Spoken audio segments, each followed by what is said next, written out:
Hi അസ്സലാമു അലൈക്കും, welcome back. ഇന്നിതാ ഈ കാണുന്ന പോലെ തന്നെ നല്ല ഈസി ആയിട്ട് ഉണ്ടാക്കാൻ പറ്റുന്നതും വായിലിട്ടാൽ അലിഞ്ഞു പോണതുമായിട്ടുള്ള ഈസി ആയിട്ടുള്ള പുഡിങ്ങാണ്. നല്ല ടേസ്റ്റിയുമാണ്.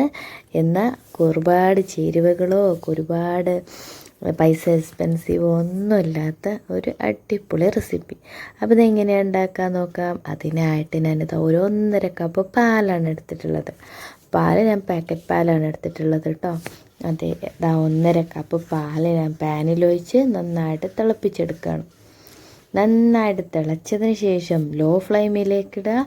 അതിനുശേഷം ഒരു 1/2 കപ്പോളം കോൺഫ്ലോർ എടുക്കുക. ഇത് ഒരു 1/2 കപ്പ് വെള്ളത്തിൽ നന്നായിട്ട് കുറുക്കിയെടുക്കണം. അതാണ് ഇതിലേക്ക് ചേർക്കേണ്ടത്. പാൽ നന്നായി തിളച്ച് വന്നതിന് ശേഷം ലോ ഫ്ലെയിമിലിട്ട് 1/4 കപ്പോളം പഞ്ചസാര ചേർത്ത് കൊടുക്കുക. പഞ്ചസാര ചേർത്ത് കൊടുത്ത് ഒന്ന് മിക്സായതിനു ശേഷം നമ്മൾ ആ കോൺഫ്ലോർ കലക്കിയില്ലേ, 1/2 കപ്പ് വെള്ളത്തിൽ കലക്കിയത് അതും ഒഴിച്ചു കൊടുക്കുക. കലക്കാതെ ഒഴിച്ചു കൊടുക്കരുത്, കട്ട പിടിക്കും. അപ്പോൾ അതുകൊണ്ട് തന്നെ ശ്രദ്ധിക്കാൻ മറക്കരുത്. അത് നന്നായിട്ട് കലക്കിയതിന് ശേഷം കോൺഫ്ലോറും ചേർത്ത് നന്നായിട്ട് ആ ഫ്ലെയിം കുറച്ചിട്ട് നന്നായിട്ട് കുറുക്കിയെടുക്കുക.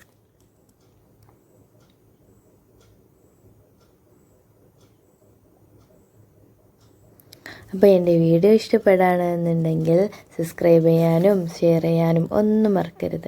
വീഡിയോ സബ്സ്ക്രൈബ് ചെയ്യാതെ കാണുന്ന കൂട്ടുകാരാണെങ്കിൽ എന്തായാലും ഒന്ന് ചെയ്യാൻ മറക്കല്ലേ. അതിനുശേഷം ഇത് ഓപ്ഷണലാണ്. മിൽക്ക് മെയ്ഡ് വേണമെങ്കിൽ ചേർത്ത് കൊടുത്താൽ മതി, ഒന്നുകൂടി ടേസ്റ്റ് ഉണ്ടാവും. അതുകൊണ്ട് തന്നെ ഞാൻ 2 ടേബിൾ സ്പൂണോളം മിൽക്ക് മെയ്ഡും ചേർത്ത് കൊടുത്തു. ഇതില്ല എന്നുണ്ടെങ്കിൽ ഒരു പ്രശ്നവും കേട്ടോ. ഇതുപോലെ തന്നെ നല്ല ടേസ്റ്റ് ഉണ്ടാവും. അപ്പോൾ ഇത് നന്നായിട്ട് കുറുക്കിയെടുത്തിട്ടുണ്ട്. അപ്പം ഇതങ്ങ് നമ്മൾ മാറ്റി വെക്കുക.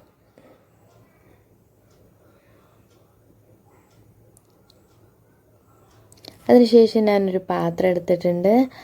നിങ്ങൾക്ക് ഇഷ്ടമുള്ള പാത്രം എന്ത് വേണമെങ്കിലും എടുക്കാം കേട്ടോ, ട്രേയോ. പിന്നെ എന്താ ഈ ഒരു പാത്രത്തിലേക്ക് നമ്മൾ ഉണ്ടാക്കി വെച്ചിട്ടുള്ള ഈ പാലിൻ്റെ മിക്സിലെ ഇതൊന്ന് ഇതിലേക്ക് ഒഴിച്ചു കൊടുക്കുക. ഒഴിച്ചതിന് ശേഷം നന്നായിട്ട് അടച്ച് വെച്ച് ഫ്രീസറിൽ ഒരു 3-4 മണിക്കൂറോളം എന്തായാലും വെക്കണം. അല്ല, ഒരു 2-2.5 മണിക്കൂറോളം വെക്കുമ്പോഴേക്കും സെറ്റ് ആവുകയൊക്കെ ചെയ്യും. എന്തായാലും കുറച്ച് സമയം നമ്മൾ ഫ്രിഡ്ജിൽ തണുപ്പിക്കുക, സെറ്റാവാൻ വെക്കുക. അതിൻ്റെ ഇടയിൽ ഞാൻ ഒരു മുറി തേങ്ങ എടുത്തതാ നന്നായിട്ട് കരിയാത്ത രൂപത്തിൽ, ആ വൈറ്റ് കളർ പോവാത്ത രൂപത്തിൽ ജസ്റ്റ് ഒന്ന് ചൂടാക്കിയെടുക്കുക. ഡെസിക്കേറ്റഡ് കോക്കനട്ട് ഉണ്ടാക്കുകയാണ് കേട്ടോ. അതല്ല, നിങ്ങളെ വീട്ടിൽ ഓവൻ ഉണ്ടെന്നുണ്ടെങ്കിൽ ഓവനിൽ വെച്ച് വെള്ളം വലിച്ചെടുത്താലും മതി. അപ്പോൾ നമ്മൾ ഡെസിക്കേറ്റഡ് കോക്കനട്ട് റെഡി ആയിട്ടുണ്ട്. അതിനുശേഷം ഫ്രിഡ്ജിൽ നിന്നും 3 മണിക്കൂറിന് ശേഷം ഞാനിതാ മാറ്റി നമ്മളൊരു പ്ലേറ്റിലേക്ക് നമ്മുടെ പുഡിങ് മാറ്റുകയാണ്. അപ്പോൾ നന്നായിട്ട് സെറ്റായി വന്നിട്ടുണ്ട്. അതിനുശേഷം നമ്മൾ തേങ്ങയില്ലേ, ഡെസിക്കേറ്റഡ് കോക്കനട്ട് ഇട്ട് കൊടുത്തു. അതിനുശേഷം നമുക്കിഷ്ടമുള്ള രൂപത്തിൽ ഇത് കട്ട് ചെയ്തിട്ട് സെർവിങ് ബോളിലാക്കിയിട്ട് നമുക്ക് കൊടുക്കാം. അപ്പോൾ ഈസി അല്ലേ ഉണ്ടാക്കാൻ. അപ്പോൾ എന്തായാലും എല്ലാവരും ഒന്ന് ട്രൈ ചെയ്ത് നോക്കുക. ട്രൈ ചെയ്യാത്തവരാണെങ്കിൽ ഒന്ന് ട്രൈ ചെയ്ത് നോക്കുക. നല്ല ഈസിയുമാണ്, ടേസ്റ്റിയുമാണ്.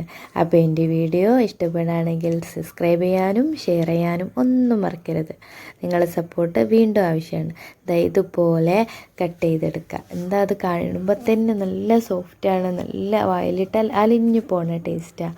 അത്രയ്ക്ക് ടേസ്റ്റ് ഉണ്ട്. എന്തായാലും ഒന്ന് ട്രൈ ചെയ്ത് നോക്കുക. അപ്പോൾ ഇതുപോലുള്ള പുതിയ റെസിപ്പീസും വീഡിയോസും ഒക്കെ ആയിട്ട് ഇനിയും വരാം. അതുവരെയും സൈനിങ് ഔട്ട്, അസ്ന സക്കീർ.